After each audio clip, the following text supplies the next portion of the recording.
ఎవరు ఎవరికి తోడవుతారో, ఎప్పుడెందుకు విడిపోతారో,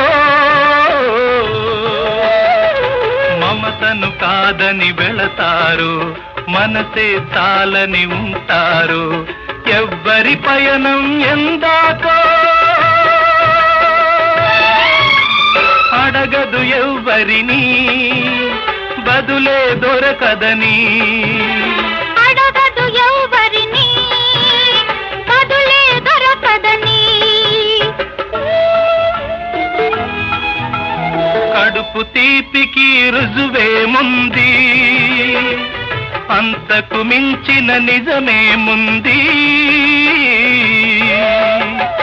కాయే చెట్టుకు బరువైతే చెట్టును భూమి మోస్తుందా? ఇప్పుడు తప్పును తెలుసుకొని